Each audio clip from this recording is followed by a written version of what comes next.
ਤੁਮਾਰੀ। आप लिहो तुम कथा ਸੁਧਾਰੀ।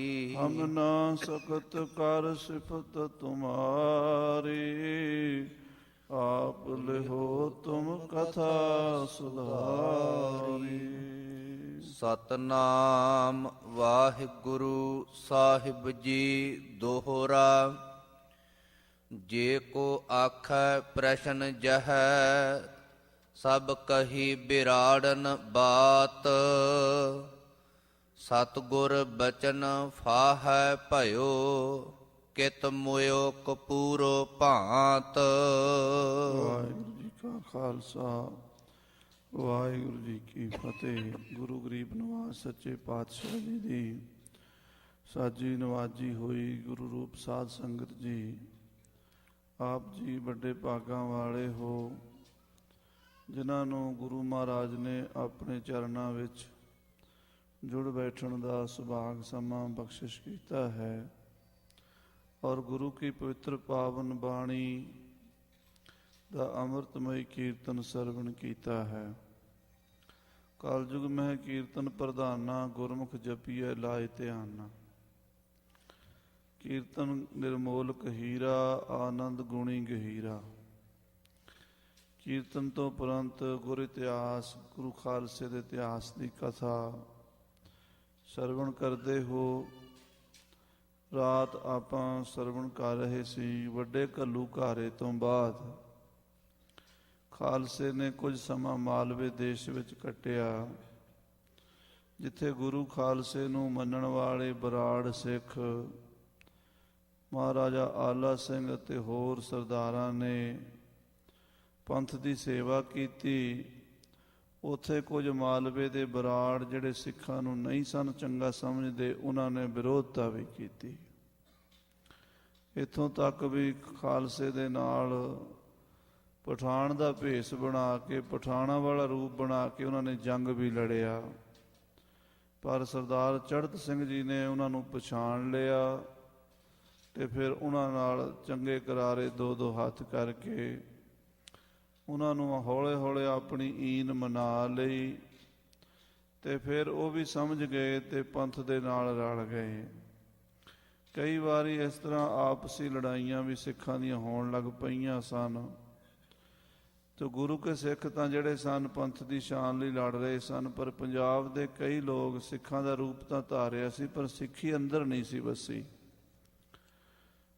ਸਾਧ ਸੰਗਤ ਜੀ, ਸਾਰਿਆਂ ਦੇ ਮਨ ਦੀ ਅਵਸਥਾ ਇੱਕੋ ਜਿਹੀ ਨਹੀਂ ਹੁੰਦੀ। ਸਿੱਖੀ ਸਿੱਖਿਆ ਗੁਰ ਵਿਚਾਰ। ਸਿੱਖੀ ਤਾਂ ਗੁਰੂ ਦੀ ਮੱਤ ਦਾ ਹਿਰਦੇ 'ਚ ਵਸ ਜਾਣਾ ਹੈ। ਜਦੋਂ ਕੋਈ ਗੁਰੂ ਦੀ ਮੱਤ ਨੂੰ ਅੰਦਰੋਂ ਸਮਝ ਲਵੇ, ਸਤਿਗੁਰ ਕੀ ਬਾਣੀ ਹਿਰਦੇ ਕਰਕੇ ਸਮਝ ਲਵੇ, ਇਹ ਬਾਣੀ ਜੋ ਜੀਉ ਜਾਣਾ, ਜੀਉ ਜਾਣਾ ਦਾ ਮਤਲਬ ਦਿਲੋਂ, ਅੰਦਰੋਂ ਹਿਰਦੇ 'ਚੋਂ ਉਹਦੇ ਪਿਆਰ ਹੋਵੇ ਪੰਥ ਨਾਲ, ਗੁਰੂ ਨਾਲ, ਗੁਰਬਾਣੀ ਨਾਲ, ਸਿੱਖੀ ਨਾਲ, ਤਾਂ ਹੀ ਉਹ ਸਿੱਖ ਬਣਦਾ ਹੈ। ਬਾਹਰੋਂ ਜੈਸਾ ਮਰਜ਼ੀ ਭੇਸ ਬਣਾਈ ਫਿਰੇ, ਬਾਹਰਲੇ ਭੇਸ ਨਾਲ ਕੋਈ ਸਿੱਖ ਨਹੀਂ ਹੁੰਦਾ। ਸੋ ਐਸੀ ਹਾਲਾਤ ਉਸ ਵੇਲੇ ਬਣ ਗਈ ਸੀ। ਭੇਖੀ ਸਿੱਖਾਂ ਦੀ ਅਤੇ ਖਾਲਸੇ ਦੀ ਪਛਾਣ ਹੋ ਰਹੀ ਸੀ। ਭੇਖੀ ਸਿੱਖ ਖਾਲਸੇ ਨੂੰ ਦੁੱਖ ਦੇ ਰਹੇ ਸਨ, ਅਬਦਾਲੀ ਦਾ ਰਾਹ ਪੱਧਰਾ ਕਰ ਰਹੇ ਸਨ। ਅਬਦਾਲੀ ਦਾ ਰੂਪ ਬਣਾ ਕੇ ਵੀ ਸਿੱਖਾਂ ਨੂੰ, ਖਾਲਸੇ ਨੂੰ ਮਾਰਨ ਦੀ ਕੋਸ਼ਿਸ਼ ਕੀਤੀ ਬਰਾੜਾਂ ਨੇ।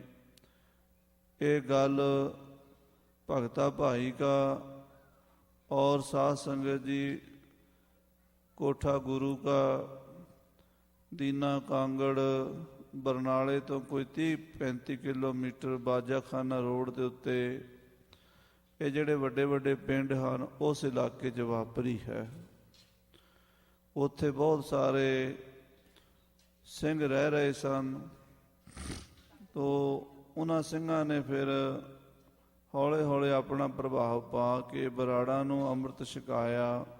ਜਿਹੜੇ ਚੰਗੇ ਗੁਰਮੁਖ ਅੰਮ੍ਰਿਤ ਛਕ ਕੇ ਗੁਰੂ ਦੇ ਜਹਾਜ਼ 'ਤੇ ਚੜ੍ਹ ਗਏ, ਜਿਹੜੇ ਮਨਮੁਖ ਸਨ ਉਸੇ ਤਰ੍ਹਾਂ ਹੀ ਉਹ ਦੁਬਿਧਾ ਵਿੱਚ ਪਏ ਰਹੇ। ਸੋ ਹੁਣ ਉਸ ਤੋਂ ਅਗਲੀ ਕਥਾ ਹੈ ਕਪੂਰੇ ਬਰਾੜ ਦੀ ਰਹਿੰਦੀ। ਪਿੱਛੋਂ ਜਦੋਂ ਮਹਾਰਾਜ 10ਵੇਂ ਪਾਤਸ਼ਾਹ ਕਪੂਰੇ ਕੋਲ ਆਏ ਸਨ, ਕੋਟ ਕਪੂਰਾ ਪੰਜਾਬ ਦਾ ਪ੍ਰਸਿੱਧ ਸ਼ਹਿਰ ਹੈ। ਇੱਥੋਂ ਦਾ ਰਾਠ ਜ਼ਿਮੀਂਦਾਰ ਕਪੂਰਾ ਬਰਾੜ ਗੁਰੂ ਘਰ ਨੂੰ ਮੰਨਣ ਵਾਲਾ ਗੁਰੂ ਕਾ ਸਿੱਖ ਸੀ। ਔਰ 10ਵੇਂ ਪਾਤਸ਼ਾਹ ਮਹਾਰਾਜ ਨੂੰ ਇੱਕ ਵਾਰੀ ਕਪੂਰੇ ਬਰਾੜ ਨੇ ਬਹੁਤ ਕੀਮਤੀ ਘੋੜਾ ਵੀ ਭੇਟਾ ਕੀਤਾ ਸੀ, ਜਿਸ ਘੋੜੇ ਦਾ ਜ਼ਿਕਰ ਇਤਿਹਾਸ ਵਿੱਚ ਆਉਂਦਾ ਦਲ ਬਿਡਾਰ। ਦਲ ਸ਼ਿੰਗਾਰ ਤੇ ਦਲ ਬਿਡਾਰ, ਇਹ ਦੋ ਘੋੜੇ 10ਵੇਂ ਪਾਤਸ਼ਾਹ ਦੇ ਬਹੁਤ ਮਹਿੰਗੇ ਕੀਮਤੀ ਘੋੜੇ ਸਨ। ਉਹਨਾਂ ਵਿੱਚੋਂ ਦਲ ਬਿਡਾਰ ਕਪੂਰੇ ਨੇ ਭੇਟਾ ਕੀਤਾ ਸੀ। ਕਪੂਰਾ ਗੁਰੂ ਘਰ ਨੂੰ ਮੰਨਦਾ ਸੀ, ਪਰ ਅੰਦਰੋਂ ਸਰਕਾਰ ਦੇ ਨਾਲ ਸਾਂਝ ਵੀ ਰੱਖਦਾ ਸੀ। ਦੋਵੇਂ ਪਾਸੇ ਉਹਦੀ ਦੋ ਬੇੜੀਆਂ ਦਾ ਸਵਾਰ ਸੀਗਾ। ਚੌਧਰ ਵੀ ਆਪਣੀ ਚਲਾਣੀ ਸਰਕਾਰ ਦੇ ਨਾਲ ਮਿਲ ਕੇ ਚੌਧਰ ਚੱਲਦੀ ਹੈ, ਇਸ ਕਰਕੇ ਕਈ ਪੱਖਾਂ ਤੋਂ ਪਿੱਛੇ ਰਹਿ ਗਿਆ। ਉਹਦੇ ਕੋਲ 10ਵੇਂ ਪਾਤਸ਼ਾਹ ਜਦੋਂ ਗਏ ਕਪੂਰੇ ਕੋਲ, ਕੋਟ ਕਪੂਰੇ ਸ਼ਹਿਰ ਵਿੱਚ, ਉੱਥੇ ਕੋਈ ਬਚਨ ਹੋਇਆ, ਉਹਦਾ ਜ਼ਿਕਰ ਅੱਜ ਦੀ ਕਥਾ 'ਚ ਆਵੇਗਾ। ਆਓ ਪ੍ਰੇਮ ਨਾਲ ਇਹ ਸਰਵਣ ਕਰੀਏ, ਪਿਆਰ ਨਾਲ ਆਖੀਏ ਸਤਿਨਾਮ ਸ੍ਰੀ ਵਾਹਿਗੁਰੂ ਸਾਹਿਬ ਜੀ। ਸਤਿਨਾਮ ਸ੍ਰੀ ਵਾਹਿਗੁਰੂ ਸਾਹਿਬ ਜੀ। ਦੋਹਰਾ ਜੇ ਕੋ ਆਖੈ ਪ੍ਰਸ਼ਨ ਜਹੈ, ਸਭ ਕਹੀ ਬਿਰਾੜਨ ਬਾਤ। ਜੇ ਕੋਈ ਇਹ ਗੱਲ ਪੁੱਛੇ ਵੀ ਬਰਾੜਾਂ ਦੀ ਸਾਰੀ ਗੱਲ ਤੁਸੀਂ ਦੱਸ ਦਿੱਤੀ ਹੈ, ਜੋ ਮਾਲਵੇ ਵਿੱਚ ਸਿੰਘਾਂ ਦਾ ਤੇ ਉਹਨਾਂ ਦਾ ਝਗੜਾ ਹੋਇਆ ਹੈ। ਸਤਿਗੁਰ ਬਚਨ ਫਾਹੈ ਭਇਓ, ਕਿਤ ਮੁਇਓ ਕਪੂਰੋ ਭਾਂਤ। ਪਰ ਇਹ ਨਹੀਂ ਦੱਸਿਆ ਕਿ ਜੋ ਗੁਰੂ ਗੋਬਿੰਦ ਸਿੰਘ ਜੀ ਮਹਾਰਾਜ ਨੇ ਕਪੂਰੇ ਨੂੰ ਸਰਾਪ ਦਿੱਤਾ ਸੀ ਕਿ ਤੂੰ ਤੁਰਕਾਂ ਦੇ ਫਾਹੇ ਲੱਗ ਕੇ ਮਰੇਗਾ, ਉਹ ਬਚਨ ਨਹੀਂ ਦੱਸਿਆ। ਉਹ ਕੀ ਕਹਾਣੀ ਸੀ, ਕਿਰਪਾ ਕਰਕੇ ਦੱਸੋ। ਜਾਓ ਪਈ ਅਬੈ ਕਪੂਰੈ ਮੌਤ ਬਤਾਊ। ਭਾਈ ਰਤਨ ਸਿੰਘ ਜੀ ਕਹਿੰਦੇ ਕਪੂਰੇ ਦੀ ਮੌਤ ਕਲਗੀਧਰ ਪਾਤਸ਼ਾਹ ਦੇ ਬਚਨ ਨਾਲ ਹੋਈ ਸੀ। ਉਹ ਲਿਖਦੇ ਹਾਂ, ਜਿਮ ਭਇਓ ਬਚਨ ਸੋ ਪ੍ਰਸੰਗ ਸੁਨਾਊ। ਔਰ ਇਹ ਬਚਨ ਕਿਸ ਤਰ੍ਹਾਂ ਹੋਇਆ ਸੀ, ਸਾਰੀ ਕਥਾ ਵਿਸਥਾਰ ਨਾਲ ਸੁਣਾਉਂਦੇ ਹਾਂ। ਜਬ ਸਤਿਗੁਰ ਗਏ ਕੋਟ ਕਪੂਰੇ, ਜਦੋਂ 10ਵੇਂ ਪਾਤਸ਼ਾਹ ਮਹਾਰਾਜ ਕਲਗੀਧਰ ਜੀ ਆਪਣਾ ਸਾਰਾ ਪਰਿਵਾਰ ਵਾਰ ਕੇ ਸਰਬੰਸ ਦਾਨ ਕਰਨ ਤੋਂ ਬਾਅਦ ਕੋਟ ਕਪੂਰੇ ਮਾਲਵੇ ਦੀ ਧਰਤੀ ਤੇ ਕਪੂਰੇ ਬਰਾੜ ਕੋਲ ਗਏ ਸਨ। ਮਿਲਿਓ ਕਪੂਰੇ ਦਿਲ ਕਰ ਊਰੇ। ਕਪੂਰਾ ਗੁਰੂ ਸਾਹਿਬ ਨੂੰ ਮਿਲਿਆ ਤਾਂ ਸੀ, ਪਰ ਦਿਲ ਦੇ ਵਿੱਚ ਥੋੜਾ ਡਰ ਰੱਖ ਕੇ, ਖੁੱਲੀ ਦਿਲ ਨਾਲ, ਖੁਸ਼ ਦਿਲੀ ਨਾਲ ਨਹੀਂ ਮਿਲਿਆ। ਊਰੇ ਦਾ ਮਤਲਬ ਹੈ ਵੀ ਮਿਲਿਆ ਵੀ, ਪਰ ਦਿਲ ਵਿੱਚ ਦੁਬਦਾ ਸੀ ਕਿ ਜੇ ਸਰਕਾਰ ਨੂੰ ਪਤਾ ਲੱਗ ਗਿਆ ਵੀ ਕਪੂਰੇ ਨੇ 10ਵੇਂ ਪਾਤਸ਼ਾਹ ਦੀ ਮਦਦ ਕੀਤੀ ਹੈ, ਤਾਂ ਫਿਰ ਮੇਰਾ ਕਿਤੇ ਨੁਕਸਾਨ ਨਾ ਹੋ ਜਾਵੇ। ਕਪੂਰੇ ਦਾ ਇਲਾਕਾ ਸਰਹੰਦ ਦੇ ਸੂਬੇ ਦੇ ਅੰਡਰ ਆਉਂਦਾ ਸੀ। ਸਰਹੰਦ ਦੇ 52 ਪਰਗਣਿਆਂ ਵਿੱਚੋਂ ਕਪੂਰੇ ਦਾ ਵੀ ਇੱਕ ਪਰਗਣਾ ਸੀ। ਉਹਦਾ ਮਾਮਲਾ ਕਪੂਰਾ ਸਰਹੰਦ ਦੀ ਤਾਰਨ ਆਇਆ ਕਰਦਾ ਸੀ। ਸੋ ਕਪੂਰਾ ਇਸ ਗੱਲ ਤੋਂ ਵੀ ਡਰਦਾ ਸੀ ਕਿ ਕਿਤੇ ਸੂਬਾ ਸਰਹੰਦ ਮੇਰੀ ਪੁੱਛਗਿਛ ਨਾ ਕਰੇ। ਸਤਿਗੁਰ ਕਹਿਓ ਸੁਨ ਸਿੱਖ ਪਿਆਰੇ। ਜਦੋਂ ਮਹਾਰਾਜ 10ਵੇਂ ਪਾਤਸ਼ਾਹ ਕਪੂਰੇ ਪਿੰਡ ਪਹੁੰਚੇ, ਕੋਟ ਕਪੂਰੇ, ਤੇ ਕਪੂਰਾ ਸਤਿਗੁਰੂ ਜੀ ਨੂੰ ਮਿਲਿਆ ਤੇ ਮਹਾਰਾਜ ਕਲਗੀਧਰ ਪਾਤਸ਼ਾਹ ਨੇ ਬਚਨ ਕੀਤਾ, ਕਪੂਰ ਸਿੰਘ ਬਈ ਇਸ ਤਰ੍ਹਾਂ ਕਰ, ਡੇਰਾ ਦੇਹੋ ਹਮ ਕਿਲੇ ਮਝਾਰੇ। ਆਪਣੇ ਕਿਲੇ ਵਿੱਚ ਸਾਨੂੰ ਛਾਉਣੀ ਪਾਣ ਦੇ, ਡੇਰਾ ਕਰਨ ਦੇ। ਅਸੀਂ ਤੇਰੇ ਕਿਲੇ ਵਿੱਚ ਵੜ ਕੇ ਸੂਬੇ ਦੀ ਸਰਫੌਜ ਦਾ ਮੁਕਾਬਲਾ ਕਰਨਾ ਹੈ। ਤੁਰਕ ਆਵਤ ਹੈ ਹਮਰੀ ਗੈਲੇ। ਮਹਾਰਾਜ ਨੇ ਕਪੂਰੇ ਨੂੰ ਆਖਿਆ, ਕਪੂਰਿਆ ਤੁਰਕ ਸਾਡੇ ਪਿੱਛੇ ਲੱਗੇ ਹੋਏ ਆ ਰਹੇ ਨੇ, ਤੁਰਕਾਂ ਨਾਲ ਸਾਡੀ ਜੰਗ ਹੋਣੀ ਹੈ ਤੇ ਜੰਗ ਵਾਸਤੇ ਕਿਲਾ ਚਾਹੀਦਾ ਹੈ। ਬਿਨਾ ਲੜੇ ਵਹਿ ਰਹਿ ਨਾ ਫੈਲੇ। ਜਿੰਨਾ ਚਿਰ ਅਸੀਂ ਉਹਨਾਂ ਦੇ ਨਾਲ ਮੁਕਾਬਲਾ ਨਹੀਂ ਕਰਦੇ, ਜੰਗ ਨਹੀਂ ਕਰਦੇ, ਉਹਨਾਂ ਤੁਰਕਾਂ ਨੇ ਪਿੱਛਾ ਨਹੀਂ ਛੱਡਣਾ। ਲੜੇ ਬਿਨਾ ਉਹ ਟਲਣਗੇ ਨਹੀਂ, ਉਹ ਸਾਡੀ ਜਾਨ ਦੇ ਵੈਰੀ ਬਣ ਕੇ ਪਹਿਲਾਂ ਉਹ ਅਨੰਦਪੁਰ ਸਾਹਿਬ ਸਾਡੀ ਜਾਨ ਦੇ ਵਾਸਤੇ, ਸਾਨੂੰ ਮਾਰਨ ਦੇ ਵਾਸਤੇ ਘੇਰਾ ਪਾਈ ਬੈਠੇ ਰਹੇ। ਫਿਰ ਸਰਸਾ ਨਦੀ ਤੇ ਉਹਨਾਂ ਨਾਲ ਸਾਡਾ ਜੰਗ ਹੋਇਆ, ਫਿਰ ਚਮਕੌਰ ਸਾਹਿਬ ਵਿੱਚ ਜੰਗ ਹੋਇਆ। ਹੁਣ ਉਹ ਸਾਨੂੰ ਮਾਲਵੇ ਦੀ ਧਰਤੀ ਤੇ ਮਾਰਨ ਵਾਸਤੇ ਆ ਰਹੇ ਨੇ। ਬਿਨਾਂ ਲੜਾਈ ਦੇ ਉਹਨਾਂ ਨੇ ਪਿਛਾ ਨਹੀਂ ਮੁੜਨਾ। ਬਿਨਾ ਗੜੈ ਲੜ ਸਕਿਆਤ ਨਾਹੀ। ਆ ਬਿਨਾਂ ਕਿਲੇ ਦੇ ਕਪੂਰਿਆ ਲੜਾਈ ਨਹੀਂ ਹੁੰਦੀ। ਬਿਨਾਂ ਕਿਲੇ ਤੋਂ ਮੁਕਾਬਲਾ ਕਰਨਾ ਮੁਸ਼ਕਲ ਹੈ। ਕਿਲਾ ਚਾਹੀਦਾ ਹੈ। ਸੋ ਸਾਨੂੰ ਆਪਣਾ ਕਿਲਾ ਦੇ ਦੇ, ਅਸੀਂ ਤੇਰੇ ਕਿਲੇ 'ਚ ਆਕੀ ਹੋ ਜਾਵਾਂਗੇ ਤੇ ਤੁਰਕਾਂ ਨਾਲ ਯੁੱਧ ਕਰਾਂਗੇ। ਲੜੇ ਛੇਰ ਭੀ ਬੇਲੇ ਮਾਹੀ। ਮਹਾਰਾਜ 10ਵੇਂ ਪਾਤਸ਼ਾਹ ਕਹਿੰਦੇ ਕਪੂਰਿਆ, ਸ਼ੇਰ ਵੀ ਬੇਲੇ 'ਚ ਹੀ ਲੜਦਾ ਹੈ। ਸ਼ੇਰ ਆਪਣੇ ਬੇਲੇ 'ਚ, ਆਪਣੇ ਘੁਰਨੇ ਵਿੱਚ ਉਹਨੂੰ ਮਾਣ ਹੁੰਦਾ ਵੀ ਮੈਂ ਆਪਣੇ ਘੁਰਨੇ ਵਿੱਚ ਹਾਂ, ਆਪਣੇ ਅੱਡੇ ਦੇ ਹਾਂ। ਤੋ ਜੇ ਸ਼ੇਰ ਨੂੰ ਵੀ ਲੜਾਈ ਕਰਨੀ ਪਏ ਤੇ ਬੇਲੇ ਵਿੱਚ ਹੀ ਬਚਦਾ ਹੈ। ਇਸ ਕਰਕੇ ਸਾਨੂੰ ਕਿਲਾ ਚਾਹੀਦਾ ਹੈ। ਕਪੂਰਿਆ, ਇਹ ਕੋਟ ਕਪੂਰੇ ਦਾ ਜੋ ਕੋਟ ਕਪੂਰਾ, ਇਹਦਾ ਮਤਲਬ ਹੀ ਹੈ ਵੀ ਕਪੂਰੇ ਦਾ ਕੋਟ। ਕੋਟ ਕਹਿੰਦੇ ਨੇ ਕਿਲੇ ਨੂੰ। ਮਹਾਰਾਜ ਕਹਿੰਦੇ ਆਪਣਾ ਕਿਲਾ ਸਾਨੂੰ ਦੇ ਦੇ, ਅਸੀਂ ਤੇਰੇ ਕਿਲੇ 'ਚ ਵੜ ਕੇ ਤੁਰਕਾਂ ਨਾਲ ਯੁੱਧ ਕਰ ਲਈਏ। ਮਦ ਗੜੀ ਹਮ ਕੋ ਤੂੰ ਵਾੜ। ਮਹਾਰਾਜ 10ਵੇਂ ਪਾਤਸ਼ਾਹ ਕਪੂਰੇ ਨੂੰ ਕਹਿੰਦੇ, ਕਪੂਰ ਸਿੰਘ ਸਾਨੂੰ ਤੂੰ ਆਪਣੀ ਗੜੀ ਦੇ ਵਿੱਚ ਵਾੜ ਲੈ, ਆਪਣੇ ਕਿਲੇ ਵਿੱਚ ਵਾੜ ਲੈ। ਅਸੀਂ ਤੇਰੇ ਕਿਲੇ 'ਚ ਵੜ ਕੇ ਤੁਰਕਾਂ ਨਾਲ ਯੁੱਧ ਕਰਾਂਗੇ। ਤੁਰਕ ਲੜੈ ਇਹਾਂ ਜਾਵੈ ਹਾਰ। ਜੇ ਅਸੀਂ ਕਿਲੇ 'ਚ ਵੜ ਗਏ, ਤੁਰਕਾਂ ਦੀ ਫੌਜ ਆਵੇਗੀ, ਅਸੀਂ ਮੁਕਾਬਲਾ ਕਰਾਂਗੇ। ਇੱਥੇ ਤੁਰਕ ਸਾਡੇ ਨਾਲ ਲੜ ਕੇ ਜਿੱਤ ਨਹੀਂ ਸਕਦੇ, ਹਾਰ ਕੇ ਜਾਣਗੇ। ਸਭ ਰਈਅਤ ਹੋਏ ਤੁਮਰੀ ਆਏ। ਸੋ ਕਪੂਰ ਸਿੰਘ ਬਾਈ, ਇਹ ਜਿਹੜਾ ਇਲਾਕਾ ਹੈ ਨਾ, ਸਾਰਾ ਜਿੱਤ ਕੇ ਅਸੀਂ ਤੈਨੂੰ ਦੇਵਾਂਗੇ। ਮਹਾਰਾਜ ਕਹਿੰਦੇ ਅਸੀਂ ਤਾਂ ਰਾਜ ਕਰਨਾ ਨਹੀਂ, ਅਸੀਂ ਤੁਰਕਾਂ ਨੂੰ ਹਰਾ ਕੇ ਰਾਜ ਆਪਣੇ ਸਿੱਖਾਂ ਨੂੰ ਹੀ ਦੇਣਾ। ਸਤਿਗੁਰਾਂ ਦਾ ਤਾਂ ਇੱਕੋ ਹੀ ਮਿਸ਼ਨ ਸੀ, ਰਾਜ ਕਰੇਗਾ ਖਾਲਸਾ, ਆਕੀ ਰਹੇ ਨਾ ਕੋਈ। ਆਪ ਤੇ ਗੁਰੂ ਸਾਹਿਬ ਨੇ ਰਾਜ ਕਰਨਾ ਕੋਈ ਨਹੀਂ, ਖਾਲਸੇ ਨੂੰ ਰਾਜ ਲੈ ਕੇ ਦੇਣਾ ਸੀ। ਮਹਾਰਾਜ ਕਹਿੰਦੇ ਕਪੂਰ ਸਿੰਘ, ਜਿਹੜੀ ਰਈਅਤ ਹੈ ਸਾਰੀ ਪ੍ਰਜਾ ਹੈ ਤੇਰੇ ਅਧੀਨ ਕਰ ਦਿਆਂਗੇ। ਸਰਹੰਦ ਤੱਕ ਦਾ ਇਲਾਕਾ ਫਤਿਹ ਕਰਕੇ ਤੈਨੂੰ ਰਾਜਾ ਬਣਾਵਾਂਗੇ। ਤੋਹਿ ਦੇਉ ਮੈਂ ਬੜ ਦੇਸ਼ ਲਾਏ। ਸਤਿਗੁਰੂ ਕਲਗੀਧਰ ਪਾਤਸ਼ਾਹ ਕਹਿਣ ਲੱਗੇ, ਕਪੂਰ ਸਿਆਂ ਹੁਣ ਤੇ ਤੂੰ ਨਿੱਕੇ ਜਿਹੇ ਇਲਾਕੇ 'ਚ ਰਾਜ ਕਰਦਾ, ਅਸੀਂ ਤੈਨੂੰ ਵੱਡੇ ਰਾਜੇ ਬਣਾ ਦਿਆਂਗੇ, ਵੱਡਾ ਰਾਜਾ। ਵੱਡਾ ਇਲਾਕਾ ਸਾਰਾ ਸਰਹੰਦ ਦਾ ਜਿੰਨਾ ਖੋਹ ਕੇ ਨਾ ਵਜ਼ੀਰ ਖਾਂ ਕੋਲੋਂ, ਅਸੀਂ ਤੈਨੂੰ ਦੇ ਦਿਆਂਗੇ।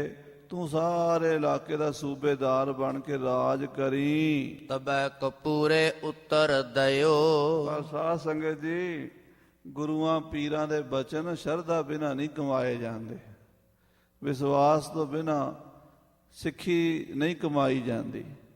ਕਪੂਰਾ 10ਵੇਂ ਪਾਤਸ਼ਾਹ ਦੇ ਬਚਨਾਂ ਤੇ ਭਰੋਸਾ ਨਹੀਂ ਕਰ ਸਕਿਆ, ਵਿਸ਼ਵਾਸ ਨਹੀਂ ਕਰ ਸਕਿਆ। ਕਹਿਣ ਲੱਗਾ ਮਹਾਰਾਜ ਨੂੰ, ਉਸਨੇ ਜਵਾਬ ਦਿੱਤਾ, ਉਸੇ ਬਚਨ ਤੇ ਉਸ ਮਰਨ ਭਇਓ।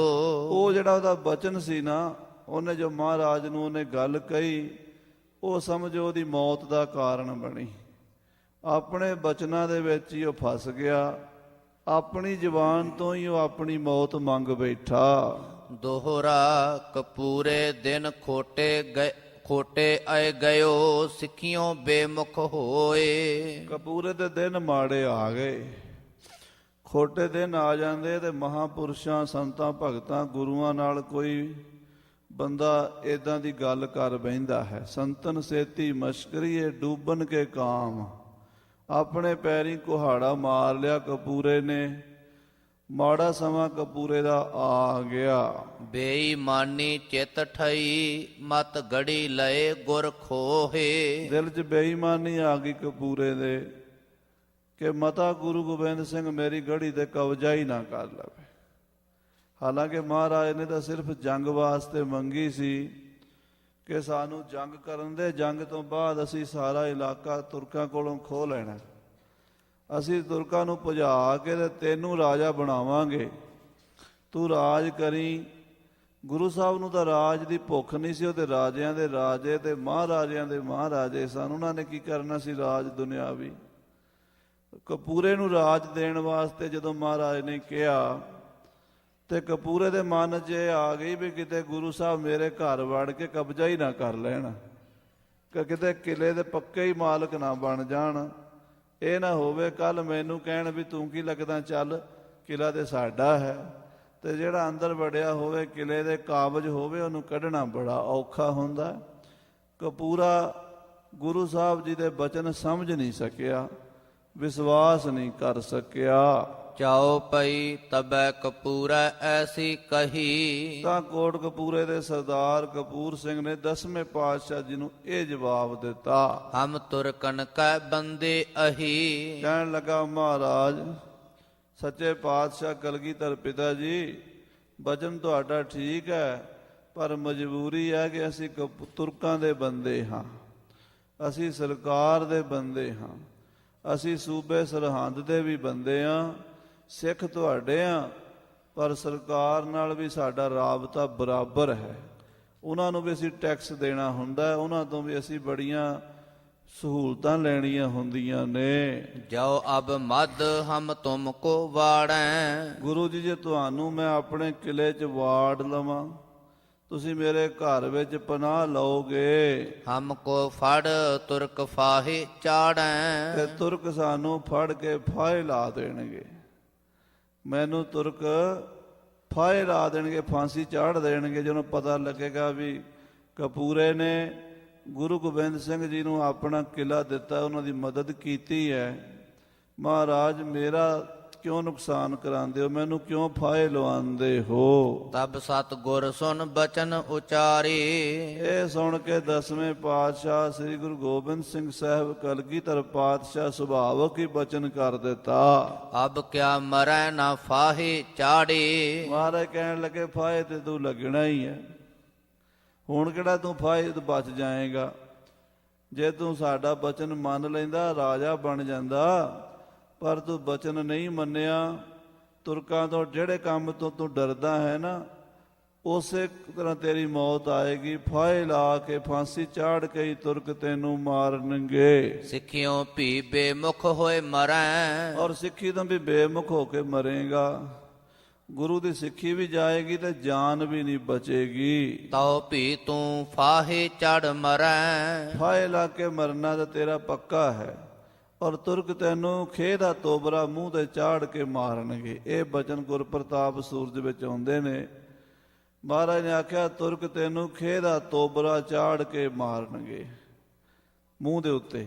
ਹਾਂਜੀ, ਦੋਹਰਾ ਜਾਉ ਕਹਿ ਸਤਿਗੁਰ ਤੁਰ ਗਏ, ਦਿਨ ਭਏ ਕਿਤਕ ਬਿਤਾਏ। ਇਸ ਤਰ੍ਹਾਂ ਕਹਿ ਕੇ ਸ੍ਰੀ ਗੁਰੂ ਗੋਬਿੰਦ ਸਿੰਘ ਸਾਹਿਬ ਜੀ ਮਹਾਰਾਜ ਕਲਗੀਧਰ ਪਾਤਸ਼ਾਹ ਕਪੂਰੇ ਕੋਲੋਂ ਚਲੇ ਗਏ। ਕੁਝ ਦਿਨ ਰਹਿ ਕੇ ਸਤਿਗੁਰੂ ਜੀ ਜਦੋਂ ਕਪੂਰੇ ਨੂੰ ਕਿਲੇ ਦੀ ਗੱਲ ਕੀਤੀ, ਕਪੂਰੇ ਨੇ ਨਾਂਹ ਕਰ ਦਿੱਤੀ। ਗੁਰੂ ਸਾਹਿਬ ਫਿਰ ਰੁਕੇ ਨਹੀਂ, ਕੋਟ ਕਪੂਰੇ ਤੋਂ ਅੱਗੇ ਚਲੇ ਗਏ ਸਨ। ਬਾਅਦ ਵਿੱਚ ਮੁਕਤਸਰ ਸਾਹਿਬ ਦਾ ਜੰਗ ਹੋਇਆ ਸੀਗਾ। ਇਹ ਮੁਕਤਸਰ ਦੇ ਜੰਗ ਤੋਂ ਪਹਿਲਾਂ ਗੁਰੂ ਸਾਹਿਬ ਨੇ ਕਿਲਾ ਮੰਗਿਆ ਸੀ। ਸੋ ਕਪੂਰਾ ਗੁਰੂ ਸਾਹਿਬ ਦਾ ਬਚਨ ਨਹੀਂ ਮੰਨ ਸਕਿਆ, ਸਤਿਗੁਰਾਂ ਨੂੰ ਕਿਲਾ ਨਹੀਂ ਦਿੱਤਾ, ਤੇ ਉਲਟਾ ਮਰਨ ਦਾ ਫਾਹੇ ਲਾ ਕੇ ਮਰਨ ਦਾ ਸਰਾਪ ਲੈ ਬੈਠਾ। ਜਿਮ ਚੜ ਫਾਹੈ ਸੋ ਮੁਇਓ, ਸੋ ਮੈਂ ਦਿਉ ਬਤਾਈ। ਸ਼ਹੀਦ ਭਾਈ ਰਤਨ ਸਿੰਘ ਜੀ ਭੰਗੂ ਲਿਖਦੇ ਹਨ, ਜਿਸ ਤਰ੍ਹਾਂ ਕਪੂਰਾ ਫਾਹੇ ਲਾ ਕੇ ਮਰਿਆ, ਗੁਰੂ ਕਲਗੀਧਰ ਜੀ ਦੇ ਬਚਨ ਜਿਸ ਤਰ੍ਹਾਂ ਪੂਰੇ ਹੋਏ, ਉਹ ਮੈਂ ਕਥਾ ਲਿਖਦਾ ਹਾਂ। ਚਾਉ ਪਈ ਹਾਕਮ ਈਸਾਈਓ ਖਾਨ ਕਹਾਏ। ਸਾਧ ਸੰਗਤ ਜੀ, ਇੱਕ ਹਾਕਮ ਸੀ ਤੁਰਕਾਂ ਦਾ, ਉਹਦਾ ਨਾਮ ਸੀ ਈਸਾ ਖਾਂ ਮੰਝ। ਈਸੇ ਖਾਂ ਹਾਕਮ ਕਹਾਂਦਾ ਸੀ। ਮੰਝ ਰੰਗੜ ਤਿੰਨ ਕੋਟ ਬਣਾਏ। ਮੰਝ ਗੋਤ ਦਾ ਰੰਗੜ ਸੀਗਾ ਈਸੇ ਖਾਂ। ਉਹਨੇ ਮਾਲਵੇ ਦੀ ਧਰਤੀ ਤੇ ਬਹੁਤ ਵੱਡਾ ਕਿਲਾ ਤਿਆਰ ਕਰਵਾਇਆ ਸੀ। ਅੱਜ ਕੱਲ੍ਹ ਉਸ ਜਗ੍ਹਾ ਦਾ ਨਾਮ ਕੋਟ ਈਸੇ ਖਾਂ ਕਰਕੇ, ਮੋਗੇ ਤੋਂ ਕੋਈ 20 ਕਿਲੋਮੀਟਰ ਦੀ ਦੂਰੀ ਤੇ ਅੰਮ੍ਰਿਤਸਰ ਰੋਡ ਦੇ ਉੱਤੇ ਵਾਕਿਆ ਹੈ ਕੋਟ ਈਸੇ ਖਾਂ। ਈਸੇ ਖਾਂ ਦਾ ਕਿਲਾ, ਈਸੇ ਖਾਂ ਮੰਝ ਨੇ ਉਹ ਕਿਲਾ ਬਣਵਾਇਆ ਸੀ, ਜਗ੍ਹਾ ਬਣਵਾਈ ਸੀ। ਹੋਣੀ ਨੇੜੇ ਕਪੂਰੇ ਆਈ। ਜੋ ਮਹਾਰਾਜ 10ਵੇਂ ਪਾਤਸ਼ਾਹ ਨੇ ਬਚਨ ਕੀਤਾ ਸੀ, ਤੂੰ ਤੁਰਕਾਂ ਦੇ ਫਾਹੇ ਲੱਗ ਕੇ ਮਰੇਗਾ, ਕਪੂਰੇ ਦੀ ਮੌਤ ਜਦੋਂ ਨੇੜੇ ਆ ਗਈ, ਦੀਏ ਘੋੜੇ ਉਨ ਈਸੇ ਮੁਲਵਾਈ। ਨਾਲੇ ਕਪੂਰਾ ਜਿਹੜਾ ਸੀ ਘੋੜਿਆਂ ਦਾ ਸੌਦਾਗਰ ਵੀ ਸੀ, ਘੋੜਿਆਂ ਦਾ ਵਪਾਰ ਕਰਿਆ ਕਰਦਾ ਸੀ। ਬੜੇ ਬੜੇ ਮਹਿੰਗੇ ਘੋੜੇ ਖਰੀਦਣੇ, ਵੇਚਣੇ, ਤੇ ਆਪ ਵੀ ਘੋੜੇ ਪੈਦਾ ਕਰਨੇ, ਘੋੜੀਆਂ ਚੰਗੀਆਂ ਨਸਲ ਦੀਆਂ ਰੱਖਣੀਆਂ ਤੇ ਵਛੇਰੇ ਪਾਲ ਕੇ ਵੇਚਣੇ, ਇਹ ਕੰਮ ਕਰਦਾ ਸੀ ਕਪੂਰਾ। ਕਪੂਰੇ ਨੇ ਈਸੇ ਖਾਂ ਨੂੰ ਘੋੜੇ ਦਿੱਤੇ ਉਧਾਰੇ। ਹਾਂਜੀ, ਈਸੇ ਟੋਂਬੂ ਉਸ ਦੁਆਬੈ ਕੀਆ। ਤੇ ਈਸੇ ਖਾਂ ਨੇ ਉਹਨੂੰ ਇੱਕ, ਜਿਵੇਂ ਅੱਜ ਕੱਲ੍ਹ ਕਹਿੰਦੇ ਚੈੱਕ ਬਣਾ ਦਿੰਦੇ, ਪਹਿਲਾਂ ਹੁੰਡੀ ਕਹਿੰਦੇ ਸੀ, ਟੋਂਬੂ ਕਹਿੰਦੇ ਸੀ, ਹੁੰਡੀ ਬਣਾ ਦਿੱਤੀ, ਟੋਂਬੂ ਬਣਾ ਦਿੱਤਾ ਵੀ ਦੁਆਬੇ ਦੇ ਇਲਾਕੇ 'ਚ ਮੈਂ ਮਾਮਲਾ ਲੈਣਾ, ਜੋ ਕਪੂਰਥਲੇ ਦਾ ਇਲਾਕਾ ਹੈ, ਫਗਵਾੜੇ ਦਾ ਇਲਾਕਾ, ਜਲੰਧਰ ਦਾ ਇਲਾਕਾ ਹੈ, ਉੱਥੇ ਦਾ ਮੈਂ ਟੈਕਸ ਇਕੱਠਾ ਕਰਕੇ ਤੇ ਤੈਨੂੰ ਮੈਂ ਉਹਦੇ ਪੈਸੇ ਤਾਰ ਦਿਆਂਗਾ। ਲੈਣ ਦਾਮ ਵਹਿ ਪਾਰੈ ਥੀਆ। ਤੇ ਈਸੇ ਖਾਂ ਪੈਸੇ ਇਕੱਠੇ ਕਰਨ ਲਈ ਦਰਿਆ ਤੋਂ ਪਰਲੇ ਪਾਸੇ ਚਲਾ ਗਿਆ, ਸਤਲੁਜ ਟੱਪ ਕੇ ਦੁਆਬੇ 'ਚ ਵੜ ਗਿਆ। ਉਸੇ ਹੋਣੀ ਨੈ ਆਨ ਦਬਾਇਆ। ਇਧਰੋਂ ਕਪੂਰੇ ਦੀ ਮੌਤ ਆਈ, ਹੋਣੀ ਆ ਗਈ, ਤੇ ਹੋਣੀ ਉਹਨੂੰ ਚੁੱਕ ਕੇ ਕਪੂਰੇ ਨੂੰ ਈਸੇ ਖਾਂ ਦੇ ਕੋਲ ਲੈ ਗਈ। ਕਹਿੰਦੇ ਬੰਦੇ ਦੀ ਮੌਤ ਜਿੱਥੇ ਆਉਂਦੀ ਨਾ, ਉਹ ਜਗ੍ਹਾ ਤੇ ਬੰਦਾ ਆਪੇ ਤੁਰ ਕੇ ਜਾਂਦਾ। ਦੇਸ਼ ਕਾਲ ਕਾਰਨ, ਤਿੰਨ ਚੀਜ਼ਾਂ ਇਕੱਠੀਆਂ ਹੁੰਦੀਆਂ ਤੇ ਮੌਤ ਆਉਂਦੀ ਹੈ। ਜਿਹੜੇ ਦੇਸ਼ ਵਿੱਚ ਜਿਹੜੀ ਥਾਂ ਤੇ ਜਿਹੜੀ ਧਰਤੀ ਦੇ ਚੱਪੇ ਤੇ ਆਉਣੀ ਨਾ, ਉੱਥੇ ਹੀ ਆਉਣੀ, ਅੱਗੇ ਪਿੱਛੇ ਨਹੀਂ। ਉੱਥੇ ਬੰਦਾ ਆਪੇ ਤੁਰ ਕੇ ਜਾਂਦਾ। ਫਿਰ ਕਾਲ ਕਹਿੰਦੇ ਟਾਈਮ ਨੂੰ, ਉਹ ਟਾਈਮ ਸਮਾਂ ਵੀ ਉਹ ਹੁੰਦਾ, ਉਹ ਲਿਖਿਆ ਹੁੰਦਾ। ਜਿਹੜੇ ਤਰੀਕੇ ਨਾਲ ਮੌਤ ਆਉਣੀ ਹੈ, ਮੌਤ ਦਾ ਜੋ ਬਹਾਨਾ ਬਣਨਾ ਹੈ, ਕਾਰਨ ਬਣਨਾ, ਉਹ ਵੀ ਉੱਥੇ ਆ ਕੇ ਜੁੜ ਜਾਂਦਾ। ਐਕਸੀਡੈਂਟ ਹੋਣਾ ਹੈ, ਕੋਈ ਬਿਮਾਰੀ ਹੋਣੀ ਹੈ, ਕੋਈ ਸ਼ਸਤਰ ਦਾ, ਕੋਈ ਤਲਵਾਰ ਦਾ, ਕੋਈ ਬਰਛੇ ਦਾ, ਗੋਲੀ ਦਾ ਵਾਰ ਹੋਣਾ, ਜਾਂ ਕਿਸੇ ਤਰ੍ਹਾਂ ਜੋ ਵੀ ਮੌਤ ਦਾ ਬਹਾਨਾ, ਮੌਤ ਦਾ ਕਾਰਨ, ਉਹ ਵੀ ਉੱਥੇ ਪਹੁੰਚ ਜਾਂਦਾ ਹੈ ਤੇ ਫਿਰ ਮੌਤ ਹੁੰਦੀ ਹੈ। ਜੇ ਤਿੰਨਾਂ 'ਚੋਂ ਇੱਕ ਵੀ ਚੀਜ਼ ਘੱਟ ਹੋਵੇ, ਮੌਤ ਨਹੀਂ ਹੁੰਦੀ। ਤਿੰਨੇ ਚੀਜ਼ਾਂ ਪੂਰੀਆਂ ਹੋਣ ਤਾਂ ਮੌਤ ਹੁੰਦੀ ਹੈ। ਕਪੂਰੇ ਦੀ ਮੌਤ ਨੇੜੇ ਆ ਗਈ। ਜੋ 10ਵੇਂ ਪਾਤਸ਼ਾਹ ਨੇ ਬਚਨ ਕੀਤਾ ਸੀ, ਤੂੰ ਫਾਹੇ ਲੱਗ ਕੇ ਮਰੇਗਾ, ਉਹ ਬਚਨ ਪੂਰਾ ਹੋਣ ਦਾ ਟਾਈਮ ਨੇੜੇ ਆ ਗਿਆ। ਉਸੇ ਪਾਪ ਦਿਲ ਅੰਦਰ ਆਇਆ।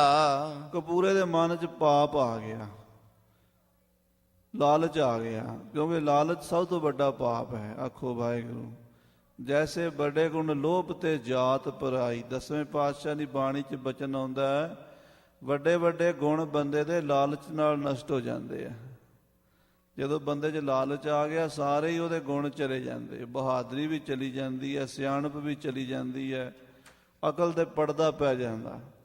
ਕਪੂਰੇ ਦੇ ਮਨ 'ਚ ਲਾਲਚ ਆ ਗਿਆ, ਪਾਪ ਆ ਗਿਆ। ਸੱਦ ਚੋਰ ਦੈ ਊਹਾਂ ਲਾਏ। ਉਹਨੇ ਕੀ ਸੋਚਿਆ? ਉਹਨੇ ਆਖਿਆ ਆਪਾਂ ਈਸੇ ਖਾਂ ਦਾ ਪੈਸਾ ਚੋਰੀ ਕਰਾ ਲਈਏ, ਬਾਅਦ 'ਚ ਟੈਕਸ ਵੀ ਲਵਾਂਗੇ, ਪੈਸੇ ਵੀ ਲਵਾਂਗੇ ਘੋੜਿਆਂ ਦੇ। ਗਿਆ ਤਾਂ ਘੋੜਿਆਂ ਦੇ ਪੈਸੇ ਲੈਣ ਸੀ, ਵੀ ਮੈਂ ਘੋੜੇ ਵੇਚੇ ਆ ਤੇ ਇਹਦੇ ਪੈਸੇ ਮੈਨੂੰ ਦੇ ਦੇ। ਲਈ ਮਾਰ ਸ਼ਾਹੇ ਦਰਬਹ ਕਢਾਏ। ਤੇ ਸਾਧ ਸੰਗਤ ਜੀ, ਉਹਨੇ ਚੋਰ ਲਾ ਦਿੱਤੇ ਨਾਲ, ਚੋਰਾਂ ਨੂੰ ਵੀ ਲੈ ਗਿਆ। ਚੋਰਾਂ ਨੂੰ ਕਹਿਣ ਲੱਗਾ, ਤੁਸੀਂ ਜਾ ਕੇ ਈਸੇ ਖਾਂ ਦੇ ਕੋਲ ਜਿੰਨਾ ਪੈਸਾ ਚੋਰੀ ਕਰਾ ਲਓ। ਉਹਨੂੰ ਪਤਾ ਸੀ ਨਾ ਉਹਦੇ ਕੋਲ ਪੈਸਾ ਉਹਨੇ ਇਕੱਠਾ ਕੀਤਾ। ਅਗਲੇ ਦਿਨ ਉਹਨੇ ਕਿਹਾ ਸੀ ਤੈਨੂੰ ਪੈਸੇ ਦੇ ਦਿਆਂਗਾ। ਹੁਣ ਜਿਹੜੇ ਬੰਦੇ ਨੇ ਕਿਹਾ ਹੋਵੇ ਵੀ ਮੈਂ ਕੱਲ੍ਹ ਨੂੰ ਤੈਨੂੰ ਪੈਸੇ ਦਿਆਂਗਾ, ਇਹਦਾ ਮਤਲਬ ਉਹਦੇ ਕੋਲ ਪੈਸੇ ਹਨ। ਕਪੂਰੇ ਨੂੰ ਪੱਕਾ ਵਿਸ਼ਵਾਸ ਹੋ ਗਿਆ ਵੀ ਅੱਜ ਪੈਸਾ ਇਹਦੇ ਕੋਲ ਹੈ।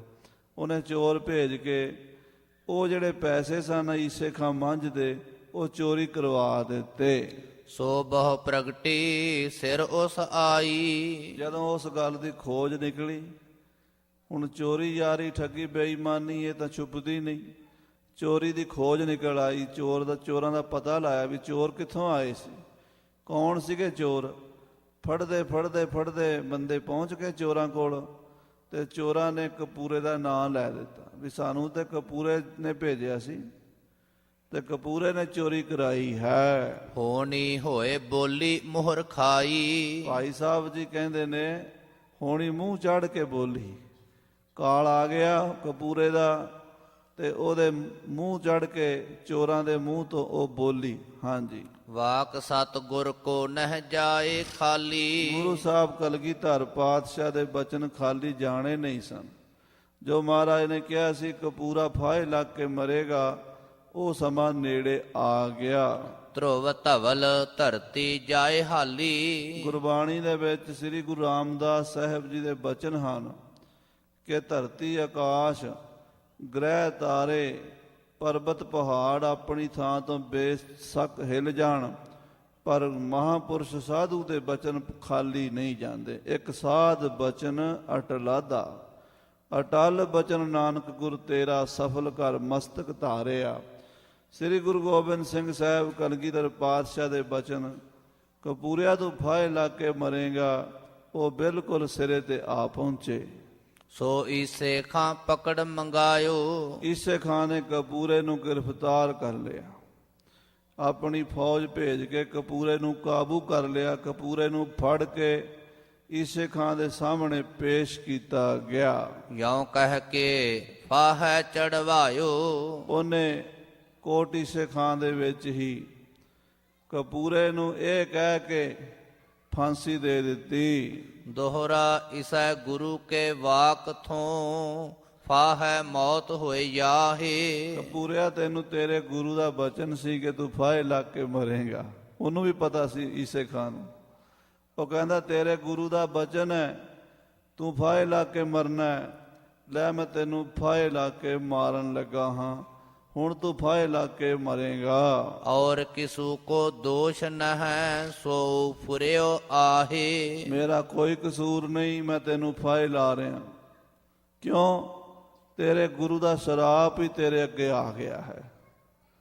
ਗੁਰੂ ਕਲਗੀਧਰ ਪਾਤਸ਼ਾਹ ਦਾ ਬਚਨ ਹੀ ਤੇਰੇ ਅੱਗੇ ਆ ਗਿਆ, ਹੁਣ ਤੈਨੂੰ ਫਾਹੇ ਲਾ ਕੇ ਮੈਂ ਮਾਰਾਂਗਾ। ਈਸੇ ਖਾਂ ਨੇ ਜਦੋਂ ਫਾਹੇ ਦੇਣ ਦੀ ਤਿਆਰੀ ਕੀਤੀ, ਭਾਈ ਸੰਤੋਖ ਸਿੰਘ ਜੀ ਲਿਖਦੇ ਨੇ ਕਿ ਕਪੂਰੇ ਨੇ ਆਖਿਆ ਇੱਕ ਗੱਲ ਹੋਰ ਵੀ ਕਰ ਦੇ। ਈਸੇ ਖਾਂ ਕਹਿਣ ਲੱਗਾ ਕਿ ਕਹਿੰਦੇ ਮੇਰੇ ਗੁਰੂ ਨੇ ਇਹ ਵੀ ਆਖਿਆ ਸੀ ਵੀ ਤੈਨੂੰ ਦੁਸ਼ਮਣ ਤੇਰੇ ਜਿਹੜੇ ਨੇ ਉਹ ਖੇ ਦਾ ਤੋਬਰਾ ਮੂੰਹ ਤੇ ਚਾੜ ਕੇ ਫਾਹੇ ਲਾਉਣਗੇ, ਤੇ ਫਾਹੇ ਦਾ ਤੁਸੀਂ ਲਾਉਣ ਲੱਗੇ, ਹੁਣ ਉਹ ਵੀ ਚਾੜ ਦਿਓ, ਬਚਨ ਪੂਰਾ ਹੋ ਜਾਵੇ। ਤੇ ਉਹਨਾਂ ਨੇ ਫਿਰ ਖੇ ਦਾ ਤੋਬਰਾ ਉਹਦੇ ਮੂੰਹ ਤੇ ਚਾੜਿਆ ਤੇ ਫਾਹੇ ਲਾ ਕੇ ਕਪੂਰੇ ਨੂੰ ਮਾਰਿਆ। ਕਪੂਰਾ ਈਸੇ ਖਾਂ ਦੇ ਕੋਟ ਵਿੱਚ ਫਾਹੇ ਲੱਗ ਕੇ ਮਰਿਆ, ਉੱਥੇ ਉਹਦੀ ਸਮਾਧ ਬਣੀ ਹੋਈ ਹੈ। ਹਾਂਜੀ, ਪਿੰਡ ਰੌਣੀ ਮਦ ਉਸ ਟੰਗਿਓ, ਭਇਓ ਕਪੂਰਾ ਨਾਸ। ਜਿਹੜੀ ਈਸੇ ਖਾਂ ਦਾ ਪਿੰਡ ਸੀ ਉੱਥੇ ਉਹਦੀ ਰੌਣੀ ਕੰਧ ਬਣਾਈ ਹੋਈ ਸੀ, ਕਿਲਾ ਜਿਹਨੂੰ ਕੋਟ ਕਹਿੰਦੇ ਹਨ, ਕੋਟ ਈਸੇ ਖਾਂ। ਉਹਦੇ ਵਿੱਚ ਟੰਗ ਕੇ ਦਰਖਤ ਦੇ ਨਾਲ ਰੱਸਾ ਪਾ ਕੇ ਫਾਹੇ ਲਾਇਆ। ਕਪੂਰਾ ਬਰਾੜ ਉੱਥੇ ਮਾਰਿਆ ਗਿਆ। ਰਤਨ ਸਿੰਘ ਤਿਮ ਹੀ ਲਿਖੀ, ਜਿਮ ਸੁਨੀ ਬ੍ਰਿਦਨ ਕੈ ਪਾਸ। ਭਾਈ ਰਤਨ ਸਿੰਘ ਜੀ ਕਹਿੰਦੇ ਮੈਂ ਉਸੇ ਤਰ੍ਹਾਂ ਲਿਖ ਰਿਹਾ ਜੋ ਆਪਣੇ ਬਜ਼ੁਰਗਾਂ ਬਿਰਧਾਂ ਤੋਂ, ਵੱਡਿਆਂ ਸਿੰਘਾਂ ਤੋਂ, ਸਿਆਣਿਆਂ ਤੋਂ ਸੁਣਿਆ ਹੈ। ਇਸ ਤਰ੍ਹਾਂ ਕਪੂਰੇ ਦੀ ਮੌਤ ਹੋਈ ਸੀ। ਜੋ ਮਹਾਰਾਜ 10ਵੇਂ ਪਾਤਸ਼ਾਹ ਨੇ ਕਿਹਾ ਸੀ ਫਾਹੇ ਲੱਗ ਕੇ ਮਰੇਗਾ, ਸੋ ਫਾਹੇ ਲੱਗ ਕੇ ਹੀ ਮਰਿਆ ਹੈ। ਦੋਹਰਾ 1818 ਕੱਲੂ ਘਾਰੇ ਸਾਲ। 1818 ਦੇ ਵਿੱਚ ਜੋ ਵੱਡਾ ਕੱਲੂ ਘਾਰਾ ਹੋਇਆ। ਲੂਟ ਬਿਰਾੜਨ ਕੋ ਤਬੈ, ਚੜਿਓ ਖਾਲਸੋ ਰਾਲ। ਯਾਨੀ 1762 ਵਿੱਚ ਵੱਡਾ ਘੱਲੂ ਘਾਰਾ ਹੋਇਆ। ਉਸ ਤੋਂ ਬਾਅਦ 6 ਮਹੀਨੇ ਸਿੰਘ ਮਾਲ ਵਿੱਚ ਰਹੇ। ਪਹਿਲਾਂ ਤਾਂ ਕੁਝ ਦਿਨ ਬਰਾੜਾ ਨੇ ਸੇਵਾ ਸੰਭਾਲ ਕੀਤੀ, ਬਾਅਦ ਵਿੱਚ ਸਿੰਘਾਂ ਨਾਲ ਵੈਰ ਕਰਨ ਲੱਗ ਪਏ, ਜਿਸ ਕਰਕੇ ਸਿੰਘਾਂ ਦਾ ਤੇ ਬਰਾੜਾਂ ਦਾ ਝਗੜਾ ਹੋਇਆ ਤੇ ਕਪੂਰਾ ਵੀ ਮਾਰਿਆ ਗਿਆ। ਇਹ ਸਾਰੀ ਕਥਾ ਇੱਥੇ ਬਿਆਨ ਕੀਤੀ ਹੈ। ਚਾਓ ਪਈ ਆਲਾ ਸਿੰਘ ਪਹਿ ਸਿੰਘਨ ਆਇਓ। ਸਾਧ ਸੰਗਤ ਜੀ, ਸਰਦਾਰ ਆਲਾ ਸਿੰਘ ਜੀ ਜੋ ਪਟਿਆਲੇ ਦੇ ਰਾਜੇ ਹੋਏ ਨੇ, ਪਹਿਲਾਂ ਬਰਨਾਲੇ ਦੇ ਕੋਲ ਰਹਿੰਦੇ ਸਨ। ਬਰਨਾਲਾ ਰਾਜਧਾਨੀ, ਬਾਅਦ ਚ ਪਟਿਆਲਾ ਵਸਾਇਆ ਹੈ। ਬਰਨਾਲੇ ਬਾਬਾ ਆਲਾ ਸਿੰਘ ਦੇ ਕੋਲ ਖਾਲਸਾ ਆਇਆ ਸੀ। ਸਾਥ ਫੁਲਾਇਨ ਸੋਲੈ ਧਾਇਓ। ਤੇ ਫੂਲਵਾਣੀ ਜਿਹੜੀ ਫੌਜ ਉਹ ਵੀ ਸਿੰਘਾਂ ਦੇ ਕੋਲ ਆਈ। ਫੂਲਵਾਇਨ ਦਾ ਮਤਲਬ ਹੈ ਵੀ ਫੂਲਕਿਆਂ ਦੀਆਂ ਹੋਰ ਰਿਆਸਤਾਂ। ਧੰਨ ਸ੍ਰੀ ਗੁਰੂ ਹਰਿਰਾਏ ਸਾਹਿਬ ਜੀ 7ਵੇਂ ਪਾਤਸ਼ਾਹ ਜਦੋਂ ਮਾਲਵੇ ਦੀ ਧਰਤੀ ਤੇ ਵਿਚਰ ਰਹੇ ਸਨ ਤਾਂ ਕਾਲਾ ਨਾਮ ਦਾ ਬਰਾੜ ਜੋ ਮਹਾਰਾਜਕਿਆਂ ਦੇ ਕੌੜਿਆਂ ਨਾਲ ਲੜਿਆ ਸੀ, ਬੜਾ ਬਹਾਦਰ ਯੋਧਾ, ਆਪਣੇ 2 ਭਤੀਜਿਆਂ ਨੂੰ ਲੈ ਕੇ ਗੁਰੂ ਦਰਬਾਰ 'ਚ ਹਾਜ਼ਰ ਹੋਇਆ। ਇੱਕ ਲੜਕੇ ਦੀ ਉਮਰ 9 ਸਾਲ ਦੀ ਸੀ, ਇੱਕ ਦੀ 7 ਸਾਲ ਦੀ ਸੀ। ਇੱਕ ਦਾ ਨਾਮ ਫੂਲ ਸੀ, ਇੱਕ ਦਾ ਨਾਮ ਸੰਦਲੀ ਸੀ। ਔਰ ਤਨ ਤੇ ਕੱਪੜਾ ਨਹੀਂ ਸੀ ਤੇ ਨੰਗੇ ਧੜੰਗੇ ਮਿੱਟੀ 'ਚ ਰੁਲੇ ਹੋਏ ਦੋਵੇਂ ਮੁੰਡੇ ਗੁਰੂ ਸਾਹਿਬ ਦੇ ਸਾਹਮਣੇ ਖੜੇ ਆਪਣੇ ਪੇਟ ਦੇ ਉੱਤੇ ਹੱਥ ਮਾਰੀ ਜਾਂਦੇ ਐ। ਧੰਨ ਗੁਰੂ ਹਰਿਰਾਏ ਸਾਹਿਬ ਪੁੱਛਦੇ, ਕਹਿੰਦੇ ਕਾਲਿਆ ਇਹ ਬੱਚੇ ਕਿਹਦੇ ਹਨ? ਕਹਿਣ ਲੱਗਾ ਜੀ ਮੇਰੇ ਭਤੀਜੇ ਹਨ, ਇਹਨਾਂ ਦੀ ਮਾਂ ਵੀ ਮਰ ਗਈ ਹੈ, ਪਿਓ ਵੀ ਮਰ ਗਿਆ ਹੈ,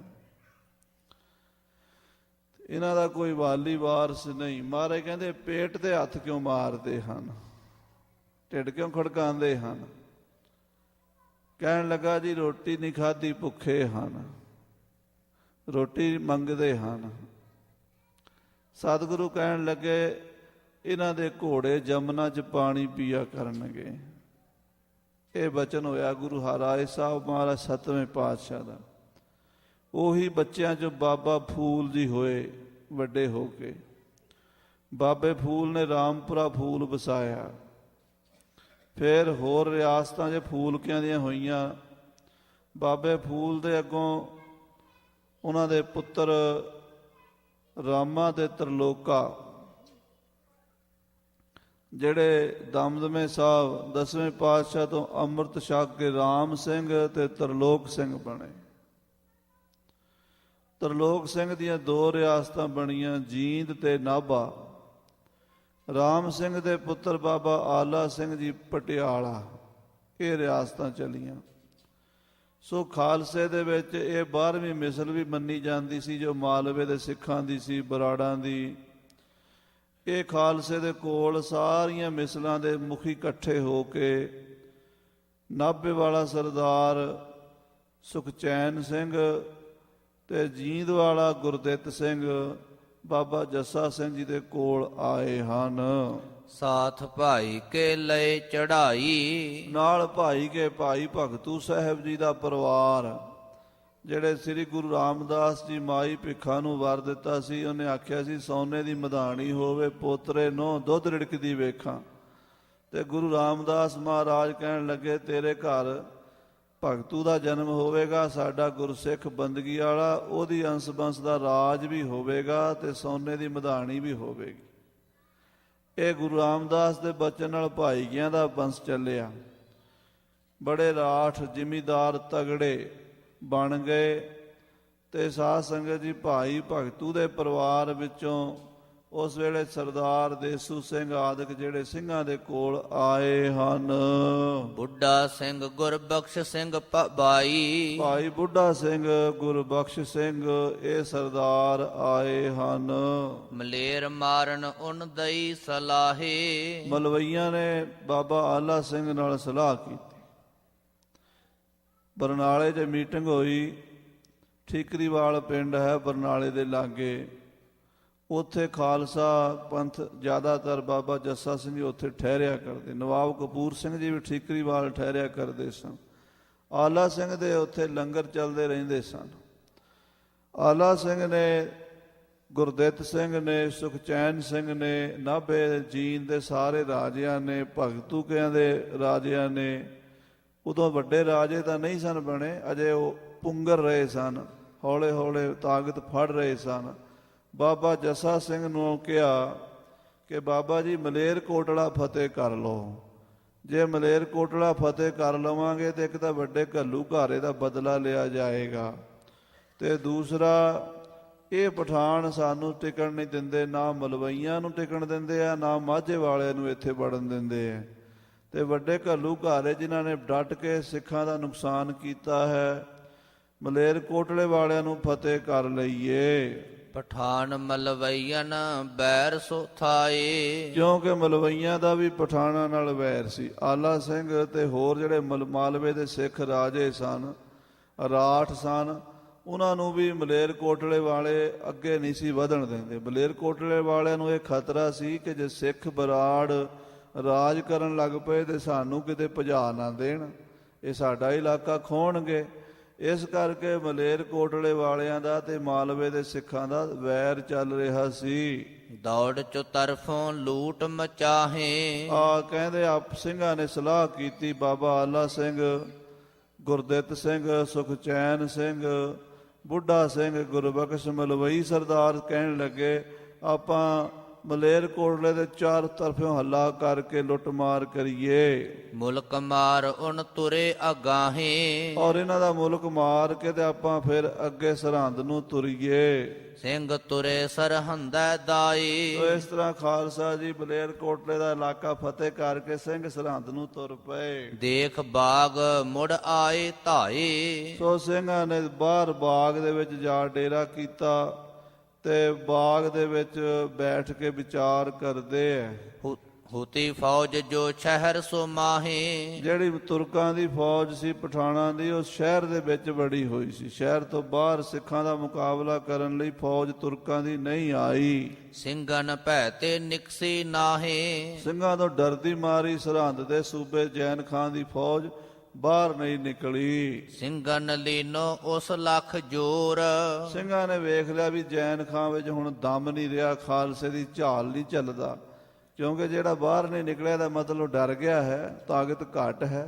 ਅੰਦਾਜ਼ਾ ਲਾ ਲਿਆ ਸਿੰਘਾਂ ਨੇ। ਭਇਓ ਖਾਲਸੋ ਔਰੈ ਤੌਰ, ਉਹ ਖਾਲਸੇ ਨੇ ਫਿਰ ਹੋਰ ਤਰੀਕਾ ਅਪਣਾ ਲਿਆ। ਆਖੈ ਖਾਲਸੋ ਸਸੋ ਦੌੜਾਇਓ, ਸਿੰਘ ਕਹਿਣ ਲੱਗੇ ਖਰਗੋਸ਼ ਦੌੜ ਗਏ ਸਿੰਘਾਂ ਨੂੰ ਵੇਖ ਕੇ। ਸਸਾ ਦੌੜ ਗਿਆ ਕਹਿੰਦੇ, ਜੈਨ ਖਾਨ ਨੂੰ ਸਸਾ ਕਹਿਣ ਲੱਗ ਪਏ। ਮਾਰਿਓ ਫਿਰ ਅਬ ਫਰੋ ਪਾਇਓ, ਕਹਿੰਦੇ ਇਹਦਾ ਮਾਰਿਆ ਹੀ ਗਿਆ ਸਮਝੋ, ਜਿਹੜਾ ਡਰ ਕੇ ਅੰਦਰ ਵੜ ਗਿਆ ਹੈ। ਦੋਹਰਾ ਸਿੰਘਨ ਮੁਲ ਖਈਏ ਸੱਦ, ਪੁੱਛੇ ਜੋ ਸਿੰਘ ਉਹਾਂ ਥੋਏ। ਹੁਣ ਫਿਰ ਸਿੰਘਾਂ ਨੇ, ਸਿਆਣੇ ਬੜੇ ਸਨ, ਬਾਬਾ ਜੱਸਾ ਸਿੰਘ ਜੀ ਵਰਗੇ ਸਾਰੇ ਸਿਆਣੇ ਸਿੰਘਾਂ ਨੇ ਆਖਿਆ ਦੁਸ਼ਮਣ ਨੂੰ ਕਮਜ਼ੋਰ ਵੀ ਨਹੀਂ ਸਮਝਣਾ ਚਾਹੀਦਾ, ਉਹਦਾ ਭੇਦ ਲੈਣਾ ਚਾਹੀਦਾ। ਇਲਾਕੇ ਵਿੱਚ ਜੈਨ ਖਾਨ ਦੀ ਕਿੱਦਾਂ ਦੀ ਪੋਜੀਸ਼ਨ ਹੈ ਪਤਾ ਲਾਓ। ਫਿਰ ਜਿਹੜੇ ਸਰਹੰਦ ਦੇ ਇਲਾਕੇ 'ਚ ਸਿੱਖ ਰਹਿੰਦੇ ਸਨ ਉਹਨਾਂ ਨੂੰ ਬੁਲਾਇਆ। ਹਾਂਜੀ, 10 ਦੁਸ਼ਟ ਮਰਵਾਓ ਖਾਲਸੇ, ਆਗੂ ਹੋਏ ਦਸੋਏ। ਬਾਬਾ ਜੱਸਾ ਸਿੰਘ ਜੀ ਵਰਗੇ ਸਿਆਣੇ ਸਿੰਘਾਂ ਨੇ ਸਰਹੰਦ ਦੇ ਪਿੰਡਾਂ 'ਚ ਰਹਿਣ ਵਾਲੇ ਸਿੱਖਾਂ ਨੂੰ ਬੁਲਾਇਆ। ਉਹਨਾਂ ਨੂੰ ਆਖਿਆ ਸਿੰਘੋ ਅਸੀਂ ਆ ਗਏ ਹਾਂ, ਹੁਣ ਤੁਸੀਂ ਦੁਸ਼ਟਾਂ ਦਾ ਸਾਨੂੰ ਟਿਕਾਣਾ ਪਤਾ ਦੱਸੋ, ਅਸੀਂ ਸਰਹੰਦ ਫਤਿਹ ਕਰ ਲਈਏ। ਸਾਹਿਬਜ਼ਾਦਿਆਂ ਦੀ ਸ਼ਹੀਦੀ ਵਾਲਾ ਸਥਾਨ ਇਹਨਾਂ ਤੁਰਕਾਂ ਨੇ ਬਰਬਾਦੀ ਕਰ ਦਿੱਤੀ ਹੈ, ਅਸੀਂ ਫੇਰ ਗੁਰਦੁਆਰਾ ਫਤਿਹਗੜ੍ਹ ਸਾਹਿਬ ਬਣਾਉਣਾ ਹੈ। ਹਾਂਜੀ, ਚਾਓ ਪਈ ਕਢੂਏ ਵਾਲ, ਔ ਸਲੌਦੀ ਵਾਲ।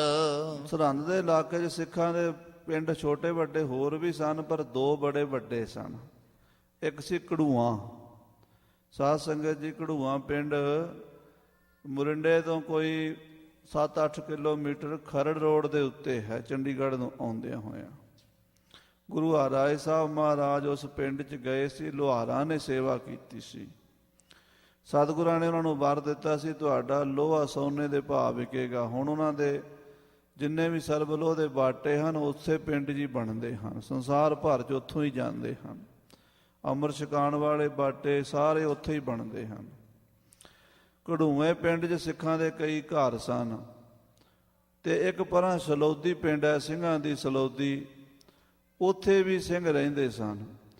ਉਹ ਸਿੰਘਾਂ ਨੂੰ ਬਾਬਾ ਜੱਸਾ ਸਿੰਘ ਜੀ ਨੇ ਸੱਦਿਆ, ਉਹਨਾਂ ਨੂੰ ਪੁੱਛਿਆ ਵੀ ਸਰਹੰਦ ਦੇ ਇਲਾਕੇ ਦਾ ਸਾਨੂੰ ਬਿਰਤਾਂਤ ਦੱਸੋ। ਹੋਤਾ ਕਦੀਮੀ ਸਿੰਘਨ ਨਾਲ, ਉਹ ਜਿਹੜੇ ਪਿੰਡਾਂ ਵਿੱਚ ਰਹਿਣ ਵਾਲੇ ਸਿੱਖ ਸਨ ਮੁੱਢ ਤੋਂ ਹੀ ਪੰਥ ਨੂੰ ਪ੍ਰੇਮ ਕਰਨ ਵਾਲੇ ਸਨ, ਗੁਰੂ ਘਰ ਦੇ ਪੱਕੇ ਸ਼ਰਧਾਲੂ ਸਨ, ਮਜਬੂਰੀ ਵਸ ਸਰਹੰਦ ਦੇ ਇਲਾਕੇ 'ਚ ਰਹਿੰਦੇ ਸੀ, ਪਰ ਜਦੋਂ ਖਾਲਸੇ ਦੇ ਦਲ ਆਉਂਦੇ ਸੀ ਤੇ ਸਿੱਖਾਂ ਦੀ ਮਦਦ ਕਰਦੇ ਸੀ। ਉਨ ਦੋਇਨ ਮਿਲ ਇਮ ਗੱਲ ਕਹੀ, ਸਲੌਦੀ ਵਾਲਿਆਂ ਨੇ ਤੇ ਕਢੂਏ ਵਾਲਿਆਂ ਨੇ ਬਾਬਾ ਜੀ ਜੱਸਾ ਸਿੰਘ ਜੀ ਨੂੰ ਤੇ ਸਾਰੇ ਸਿੱਖ ਸਰਦਾਰਾਂ ਨੂੰ ਦੱਸਿਆ।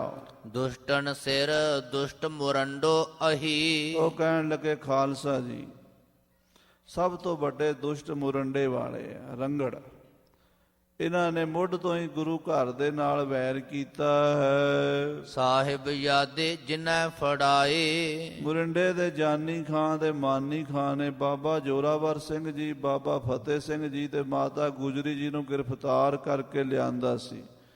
ਸਾਹਿਬਜ਼ਾਦੇ ਮੁਰਿੰਡੇ ਵਾਲਿਆਂ ਨੇ, ਬਾਗਾਂ ਵਾਲੇ ਮੁਰਿੰਡੇ ਵਾਲੇ ਤੇ ਪਠਾਣਾ ਨੇ ਫੜੇ ਸਨ। ਤਉ ਵਜੀਰੇ ਨੈ ਥੇ ਘਾਏ, ਬਾਅਦ ਵਿੱਚ ਸੂਬੇ ਵਜ਼ੀਰ ਖਾਂ ਕੋਲ ਪਹੁੰਚਾ ਦਿੱਤੇ ਸਨ, ਜਿਸ ਨੇ ਸਾਹਿਬਜ਼ਾਦੇ ਨੀਹਾਂ ਵਿੱਚ ਚਿਣ ਕੇ ਸ਼ਹੀਦ ਕਰ ਦਿੱਤੇ। ਯਹ ਦੋਨਨ ਨੈ ਦਈ ਸਲਾਹੀ, ਇਹ ਜਾਨੀ ਖਾਂ ਤੇ ਮਾਨੀ ਖਾਂ ਇੱਥੋਂ ਦੇ ਸਨ, ਮੁਰਿੰਡੇ ਦੇ।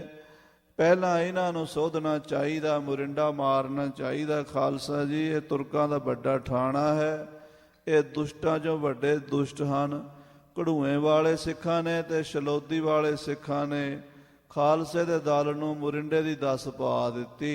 ਮਾਰੋ ਯਾਹੇ ਅਬ ਛਾਡੋ ਨਾਹੇ, ਬਾਬਾ ਜੱਸਾ ਸਿੰਘ ਜੀ ਅਤੇ ਹੋਰ ਸਰਦਾਰਾਂ ਨੂੰ ਘੜੂਏ ਦੇ ਸਿੰਘ ਕਹਿੰਦੇ ਆ ਜੀ, ਮੁਰਿੰਡਾ ਮਾਰੋ, ਇਹਨਾਂ ਨੂੰ ਨਾ ਛੱਡੋ। ਜੱਸਾ ਸਿੰਘ ਕਛ ਚਾਹੈ ਟਲਾਇਆ, ਬਾਬਾ ਜੱਸਾ ਸਿੰਘ ਜਿਹੜੇ ਟਾਲਾ ਕਰਨਾ ਚਾਹੁੰਦੇ ਸੀਗੇ, ਉਹ ਕਹਿੰਦੇ ਸੀ ਅਜੇ ਸਮਾਂ ਨਹੀਂ ਹੈ। ਗਿਲ ਜਨ ਢਿਗ ਕਰ ਚਾਹੈ ਸੰਕਾਇਆ, ਉਹ ਇਹ ਸਮਝਦੇ ਸਨ ਵੀ ਅਬਦਾਲੀ ਦੀ ਫੌਜ ਨੇੜੇ ਹੈ। ਜੇ ਆਪਾਂ ਇਸ ਪਾਸੇ ਕੋਈ ਗੜਬੜ ਕਰਾਂਗੇ ਇਹਨਾਂ ਰੰਗੜਾਂ ਨਾਲ ਜਾਂ ਸਰਹੰਦ ਦੇ ਨੇੜੇ ਛੇੜਖਾਨੀ ਕਰਾਂਗੇ ਤੇ ਅਬਦਾਲੀ ਦੀ ਫੌਜ ਫੇਰ ਮਾਰੋ ਮਾਰ ਕਰਦੀ ਆ ਜਾਏਗੀ। ਵੱਡੇ ਘੱਲੂ ਘਾਰੇ ਦਾ ਜੇ ਜ਼ਖਮ ਸਾਡਾ ਭਰਿਆ ਨਹੀਂ ਹੈ ਤੇ ਫੇਰ ਪੰਥ ਦਾ ਨੁਕਸਾਨ ਹੋਵੇਗਾ। ਜਾਓ ਸਾਂਝ ਲਓ ਯਹ ਟੁੱਟੈ ਨਾ ਗ੍ਰਾਮ, ਤੋ ਜੇ ਸ਼ਾਮ ਤੱਕ ਇਹ ਪਿੰਡ ਨਾ ਲੁੱਟਿਆ ਗਿਆ, ਨਾ ਸਾਡੇ ਕੋਲੋਂ ਫਤਿਹ ਹੋਇਆ, ਕਈ ਵਾਰੀ ਹੁੰਦਾ ਲੜਾਈ ਛੇੜ ਤੇ ਲਈਦੀ ਹੈ, ਉਹ ਲੰਮੀ ਹੋ ਜਾਂਦੀ ਹੈ, ਨਾ ਬੰਦਾ ਉਹਨੂੰ ਛੱਡਣ ਜੋਗਾ ਤੇ ਨਾ ਉਹਨੂੰ ਫਤਿਹ ਕਰਨ ਜੋਗਾ। ਜੇ ਸਾਡੇ ਤੋਂ ਇਹ ਰੰਗੜ ਆਕੀ ਹੋ ਗਏ, ਕਿਲੇ ਦੇ ਵਿੱਚ ਵੜ ਗਏ ਤੇ ਲੜਾਈ ਲੰਮੀ ਹੋ ਗਈ, ਉਧਰੋਂ ਅਬਦਾਲੀ ਆ ਗਿਆ, ਅਸੀਂ ਇਹਨਾਂ ਨਾਲ ਪੂਰੇ ਨਹੀਂ ਪੈ ਸਕਦੇ, ਅਬਦਾਲੀ ਨਾਲ ਕਿਵੇਂ ਲੜਾਂਗੇ? ਇਹ ਬੜੀ ਨੀਤੀ ਦਾ ਕੰਮ ਹੈ, ਬਾਬਾ ਜੱਸਾ ਸਿੰਘ ਸੋਚਦੇ ਹੈ। ਹਾਂਜੀ, ਗਿਲਜੇ ਰਾਤ ਹੋਏ ਵਿੱਚ ਦਾਮ, ਤੇ ਗਿਲਜੇ ਜਿਹੜੇ ਨੇ ਰਾਤੋਂ ਰਾਤ ਆ ਜਾਣਗੇ ਤੇ ਫਿਰ ਕੰਮ ਜਿਹੜਾ ਹੈ ਸਿੰਘਾਂ ਦਾ ਨੁਕਸਾਨ ਜ਼ਿਆਦਾ ਹੋਣ ਦਾ ਡਰ ਹੈ। ਉਨ ਕੀ ਮੌਤ ਆਨ ਭਈ ਨੇਰੇ, ਪਰ ਸਾਧ ਸੰਗਤ ਜੀ, ਰਗੜਾਂ ਦੀ ਮੌਤ ਨੇੜੇ ਆ ਗਈ ਸੀ। ਕੌਣ ਸਕੇ ਉਨ ਹੋਣੀ ਫੇਰੇ, ਬਾਬਾ ਜੱਸਾ ਸਿੰਘ ਤਾਂ ਟਾਲਣਾ ਚਾਹੁੰਦੇ ਸੀ ਮੁਰਿੰਡੇ ਵਾਲਿਆਂ ਨੂੰ, ਪਰ ਹੋਣੀ ਏਦਾਂ ਵਰਤ ਗਈ। ਵਹਿ ਹੋਣੀ ਥੀ ਇਮ ਹੀ ਗੱਲ, ਭਾਈ ਸਾਹਿਬ ਲਿਖਦੇ ਆ, ਹੋਣੀ ਜਿਵੇਂ ਹੋਣੀ ਹੁੰਦੀ ਹੈ ਨਾ, ਉਵੇਂ ਹੀ ਹੋਣੀ ਹੈ। ਭਾਵੀ ਨਹੀਂ ਟਲਦੀ, ਭਾਵੇਂ ਜਿੰਨੇ ਮਰਜ਼ੀ ਕੋਈ ਯਤਨ ਕਰ ਲਵੇ। ਅਕਾਲੋ ਬਹੀਰ ਭਇਓ ਉਧਰੇ ਚੱਲ, ਅਚਾਨਕ ਹੀ ਅਕਾਲ ਪੁਰਖ ਵੱਲੋਂ ਜਿਹੜਾ ਵਹੀਰ ਸੀ ਨਾ ਸਿੱਖਾਂ ਦਾ, ਉਹ ਮਰਿੰਡੇ ਵੱਲ ਤੁਰ ਪਿਆ। ਦੋਹਰਾ ਜੋ ਹੋਣੀ ਸੋ ਹੋਤ ਹੈ, ਜਿਤ ਕਿਤ ਤਿਤ ਤਤਬੀਰ, ਜੋ ਵਾਹਿਗੁਰੂ ਨੇ ਪਰਮੇਸ਼ਰ ਨੇ ਭਾਣਾ ਵਰਤਾਣਾ ਹੈ, ਜਿਵੇਂ ਜਿਵੇਂ ਹੁਕਮ ਹੋਣਾ ਉਵੇਂ ਹੋਵੇਂ ਹੋਣਾ। ਅਕਾਲ ਪੁਰਖ ਵੱਲੋਂ ਦੁਨੀਆ ਦੀ ਕੋਈ ਤਾਕਤ ਐਸੀ ਨਹੀਂ ਜਿਹੜੀ ਪਰਮੇਸ਼ਰ ਦੇ ਹੁਕਮ ਨੂੰ ਮਾੜਾ ਜਿਹਾ ਵੀ ਟਸ ਤੋਂ ਮਸ ਕਰ ਦੇਵੇ। ਅੱਗੇ ਪਿੱਛੇ ਪੱਤਾ ਵੀ ਨਹੀਂ ਹੁਕਮ ਤੋਂ ਬਿਨਾਂ ਹਿੱਲਦਾ। ਜੋ ਭਾਣਾ ਵਰਤਣਾ ਸੀ ਉਹ ਵਰਤ ਕੇ ਰਿਹਾ। ਸਮੋ ਪਹੁੰਚਿਓ ਆਨ ਤਉ ਮੁਰੰਡਨ ਰੰਗੜਨ ਅਖੀਰ, ਸਿੱਖਾਂ ਦੇ ਬੱਚੇ, ਬੀਬੀਆਂ, ਬੁੱਢੇ, ਵਹੀਰ ਵਾਲੇ ਜਿਹੜੇ ਸਨ, ਉਹ ਤੁਰਦੇ ਤੁਰਦੇ ਮੁਰਿੰਡੇ ਦੇ ਲਾਗੇ ਚਲੇ ਗਏ। ਹਾਲਾਂਕਿ ਜੱਸਾ ਸਿੰਘ ਆਹਲੂਵਾਲੀਆ ਨਹੀਂ ਸੀ ਚਾਹੁੰਦਾ ਕਿ ਮੁਰਿੰਡੇ ਜਾਈਏ ਜਾਂ ਉੱਥੇ ਕੋਈ ਲੜਾਈ ਛੇੜੀਏ, ਪਰ ਵਹੀਰ ਜਦੋਂ ਮੁਰਿੰਡੇ ਪਹੁੰਚਿਆ, ਚਾਉ ਪਈ ਚਲੇ ਚੁੱਪ ਕਰ ਤਿਸ ਹੀ ਰਾਹੇ, ਸਿੰਘਾਂ ਦਾ ਵਹੀਰ, ਪਰਿਵਾਰ, ਬੀਬੀਆਂ, ਬੱਚੇ ਉਧਰ ਤੁਰੇ ਜਾਂਦੇ। ਨਹਿ ਪਿਲਚਨ ਕੀ ਥੀ ਯਉ ਸਲਾਹੇ, ਔਰ ਉਹ ਗਿਰਜਿਆਂ ਦੀ ਕੋਈ ਸਲਾਹ ਨਹੀਂ ਸੀ ਉਹਨਾਂ ਨਾਲ ਲੜਨ ਦੀ। ਘੜੂਅਨ ਵਾਰਨ ਫੇਰ ਚਿਤਾਰੀ, ਘੜੂਏ ਵਾਲਿਆਂ ਨੂੰ ਫੇਰ ਚੇਤੇ ਆ ਗਈ ਗੱਲ। ਤਉ ਭੀ ਕਿਸੈ ਨਾ ਗੱਲ ਚਿਤ ਧਾਰੀ, ਫੇਰ ਵੀ ਸਿੰਘ ਟਾਲਦੇ ਰਹੇ, ਨਾ ਕਰੀਏ ਲੜਾਈ ਆਪਾਂ। 100 ਲੱਖ ਗਇਓ ਜੋ ਦਲ ਥੋ ਭਾਰੋ, ਸੋ ਜਿਹੜਾ ਵੱਡਾ ਦਲ ਸੀ ਲੰਘ ਗਿਆ ਅੱਗੇ ਖਾਲਸੇ ਦਾ। ਰਹਿਓ ਸੋਊ ਜੋ ਥਨੋ ਵਾਰੋ, ਜਿਹੜੇ ਥੋੜੇ ਵਹੀਰ ਵਾਲੇ ਸਨ ਉਹ ਪਿੱਛੇ ਰਹਿ ਗਏ। ਕਰਨ ਹਾਰ ਨੇ ਸੋਊ ਕਰੀ, ਕਰਤੇ ਪੁਰਖ ਨੇ, ਅਕਾਲ ਪੁਰਖ ਨੇ ਇਹੋ ਜਿਹੀ ਖੇਡ ਬਣਾ ਦਿੱਤੀ। ਹੋਣ ਹਾਰ ਕਬ ਜਾਤ ਸੋ ਟਰੀ, ਹੋਣੀ ਟਲਦੀ ਨਹੀਂ ਹੈ। ਰੱਬ ਸਬਬ ਜੋ ਕਰਾਇਆ ਲੋਰੇ, ਵਾਹਿਗੁਰੂ ਜਿਹੜਾ ਸਬਬ ਕਰਾਉਣਾ ਚਾਹੁੰਦਾ ਕਰਾ ਦਿੰਦਾ। ਸੌ ਸਬਬ ਇੱਕ ਪਲ ਮੈਂ ਜੂਰੀ। ਉਹ ਸਬਬ 100 ਇੱਕਦਮ ਜੋੜ ਦਿੰਦਾ ਹੈ। ਜਿਹੜੀ ਉਹਨੇ ਕਰਨੀ ਹੁੰਦੀ ਨਾ, ਉਹ ਨਾ ਚਾਹੁੰਦਿਆਂ ਵੀ ਹੋ ਜਾਂਦੀ ਹੈ। ਹਾਂਜੀ। ਕਿਸ਼ਕ ਪਿਆਸੇ ਸਿੰਘ ਤਹ ਭਏ। ਕੁਝ ਸਿੰਘਾਂ ਨੂੰ ਪਿਆਸ ਲੱਗ ਗਈ। ਹੋਣੀ ਕਿਵੇਂ ਵਰਤੀ? ਮੁਰਿੰਡੇ ਦੇ ਕੋਲੋਂ ਸਿੰਘ ਲੰਘਦੇ ਜਾਂਦੇ ਆ ਤੇ ਉਹਨਾਂ ਦੇ ਕੋਈ ਇਰਾਦਾ ਨਹੀਂ ਵੀ ਅਸੀਂ ਮੁਰਿੰਡੇ ਨੂੰ ਫਤਿਹ ਕਰੀਏ ਜਾਂ ਲੜਾਈ ਕਰੀਏ ਜਾਂ ਕੋਈ ਛੇੜੀਏ। ਸਿੰਘਾਂ ਨੂੰ ਪਿਆਸ ਲੱਗ ਗਈ। ਕੁਝ ਸਿੰਘਾਂ ਨੂੰ ਪਾਣੀ ਦੀ ਪਿਆਸ ਲੱਗੀ। ਪਾਣੀ ਪੀਵਨ ਢਿੱਗ ਪਿੰਡ ਆਏ। ਉਹ ਮੁਰਿੰਡੇ ਪਿੰਡ 'ਚ ਪਾਣੀ ਪੀਣ ਖਲੋ ਗਏ। ਭਾਗ ਸਿੰਘ ਗੜਵਈ ਕਲਾਇਓ। ਭਾਗ ਸਿੰਘ ਉਹਨੇ ਗੜਵਈ ਨੇ ਜਾ ਕੇ ਜਾਏ ਗੜਵੋ ਉਨ ਖੂਹੈ ਕਧਾਇਓ। ਸਰਬਲੋ ਦਾ ਗੜਵਾ ਰੱਸੀ ਪਾ ਕੇ ਖੂਹ 'ਚ ਸੁੱਟਿਆ ਪਾਣੀ ਕੱਢਣ ਵਾਸਤੇ। ਰਣ ਸਿੰਘ ਦਇਆ ਸਿੰਘ ਕਢੂਵੇਂ ਵਾਲ। ਉਸ ਵੇਲੇ ਰਣ ਸਿੰਘ ਤੇ ਦਇਆ ਸਿੰਘ ਕਢੂਏ ਦੇ ਜਿਹੜੇ ਸਿੰਘ ਸਨ, ਪੀਵਨ ਪਾਣੀ ਗਏ ਉਸ ਨਾਲ। ਉਹ ਭਾਗ ਸਿੰਘ ਗੜਵਈ ਦੇ ਨਾਲ ਪਾਣੀ ਪੀਣ ਚਲੇ ਗਏ ਵੀ ਅਸੀਂ ਵੀ ਪਾਣੀ ਪੀ ਲਈਏ। ਦੋਹਰਾ ਸ਼ਸਤਰ ਫੜੇ ਰੰਗੜ ਖੜੇ ਉੱਪਰ ਬੁਰਜਨ ਸੋਏ। ਉਧਰੋਂ ਰੰਗੜ ਜਿਹੜੇ ਆਪਣੇ ਕਿਲੇ ਦੇ ਉੱਤੇ ਖੜੇ ਬੰਦੂਕਾਂ ਲੈ ਕੇ, ਉਹਨਾਂ ਨੇ ਵੇਖਿਆ ਸਿੱਖ ਪਾਣੀ ਪੀਣ ਸਾਡੇ ਖੂਹ ਤੇ ਆ ਗਏ ਨੇ। ਦੇ ਗਾਲੀ ਬਹੁ ਬਕੈ ਮਨੈ ਕਰੈ ਨਹਿ ਕੋਏ। ਤੇ ਉੱਤੋਂ ਗਾਲਾਂ ਕੱਢਣ ਲੱਗ ਪਏ, ਬਕਣ ਲੱਗ ਪਏ, ਤੁਸੀਂ ਇੱਥੇ ਪਾਣੀ ਪੀਣ ਆ ਗਏ ਹੋ ਸਿੱਖੜਿਓ। ਹੋਰ ਪਤਾ ਨਹੀਂ ਉਹਨਾਂ ਨੇ ਬੜਾ ਕੁਝ ਬੋਲਿਆ। ਹਾਂਜੀ। ਗਾਰੀ ਦੇਹ ਸੋ ਅਤ ਬੁਰੀ ਵਿੱਚ ਗੁਰੂਆਂ ਸਿੰਘਨ ਮਿਲਾਏ। ਗਾਲਾਂ ਰੰਗੜ ਬਹੁਤ ਭੈੜੀਆਂ ਕੱਢਦੇ, ਵਿੱਚੇ ਗੁਰੂਆਂ ਨੂੰ ਵਿੱਚੇ ਸਿੱਖਾਂ ਨੂੰ। ਹਾਂਜੀ। ਕਾਲਾ ਰੱਸਾ ਸੀੜ ਕਾ ਦਿਖਲਾਇਓ ਰੰਗੜ ਘੁਮਾਏ। ਤੋ ਸਾਧ ਸੰਗਤ ਜੀ, ਰੰਗੜਾਂ ਨੇ ਕਾਲਾ ਰੱਸਾ ਘੁਮਾ ਕੇ ਵੀ ਆਹ ਦੇਖੋ ਇਹਦੇ ਨਾਲ ਬੰਨ ਕੇ ਮਾਰਾਂਗੇ ਤੁਹਾਨੂੰ। ਹਾਂਜੀ। ਚਾਉ ਪਈ ਸਿੰਘਨ ਕਹੈ ਜਿਹ ਬਾਲਣ ਸੀੜ। ਤੇ ਸਿੰਘ ਕਹਿਣ ਲੱਗੇ ਇਹ ਤਾਂ ਬੱਚਿਆਂ ਵਾਲੀ ਸੀੜ ਹੈ। ਹਾਂਜੀ। ਭਇਓ ਪੁਰਾਣੋ ਬਹੁਤ ਗਹੀਰ। ਇਹ ਪੁਰਾਣੀ ਗੱਲ ਹੋ ਗਈ ਹੈ ਹੁਣ। ਹਾਂਜੀ। ਅਬ ਹਮ ਬਾਲ ਨਵੇਂ ਦੇ ਜਾਵੋ। ਹੁਣ ਅਸੀਂ, ਉਹ ਫਿਰ ਸਿੱਖਾਂ ਨੂੰ ਇਹ ਕਹਿੰਦੇ ਅਸੀਂ ਤੁਹਾਡੇ ਵਾਲਾਂ ਦਾ ਰੱਸਾ ਬੰਨੇ, ਕਾਲਾ ਰੱਸਾ, ਤੇ ਹੁਣ ਤੁਹਾਡੇ ਵਾਲ ਮੁੰਨ ਕੇ ਫੇਰ ਰੱਸਾ ਬਣਾਣਾ। ਹਾਂਜੀ। ਹਮ ਸੋ ਖੜਕੈ ਜੰਗ ਮਚਾਵੋ। ਸਾਡੇ ਨਾਲ ਖੜ ਕੇ ਜੰਗ ਕਰਕੇ ਜਾਓ। ਲਾਨਤ ਤੁਮ ਕੋ ਲੜੋ ਜੋ ਨਾਹੇ। ਸਿੱਖੋ ਤੁਹਾਨੂੰ ਲਾਨਤ ਹੈ ਜੇ ਤੁਸੀਂ ਸਾਡੇ ਨਾਲ ਲੜ ਕੇ ਨਾ ਜਾਓ ਤਾਂ। ਪਿੱਠ ਦੇ ਅਬ ਨੱਠੇ ਕਿਮ ਜਾਹੇ। ਕਿਉਂ ਪਿੱਠ ਦੇ ਕੇ ਨੱਠੇ ਜਾਂਦੇ ਹੋ? ਲੜ ਕੇ ਜਾਓ ਸਾਡੇ ਨਾਲ। ਤੁਮਰੇ ਗੁਰ ਕੇ ਹਮ ਪੁੱਤਰ ਮਾਰੇ। ਤੁਹਾਡੇ ਗੁਰੂ ਗੋਬਿੰਦ ਸਿੰਘ ਦੇ 2 ਪੁੱਤਰ ਅਸੀਂ ਮਾਰੇ ਸਨ। ਤੁਮ ਮਾਰਨ ਕੋ ਹਮ ਫਿਰੈ ਤਿਆਰੇ। ਹੁਣ ਤੁਹਾਨੂੰ ਮਾਰਨ ਲਈ ਵੀ ਅਸੀਂ ਤਿਆਰ ਹਾਂ। ਤੁਮ ਹੋ ਜੱਟ ਹਮ ਹੈ ਰਾਜਪੂਤ। ਤੁਸੀਂ ਜੱਟ ਹੋ, ਅਸੀਂ ਰਾਜਪੂਤ ਰੰਗੜ ਹਾਂ। ਹਮਰੋ ਤੁਮਰੋ ਆਦ ਨਾ ਸੂਤ। ਤੁਹਾਡਾ ਸਾਡਾ ਕੋਈ ਸੂਤ ਨਹੀਂ ਬਹਿੰਦਾ।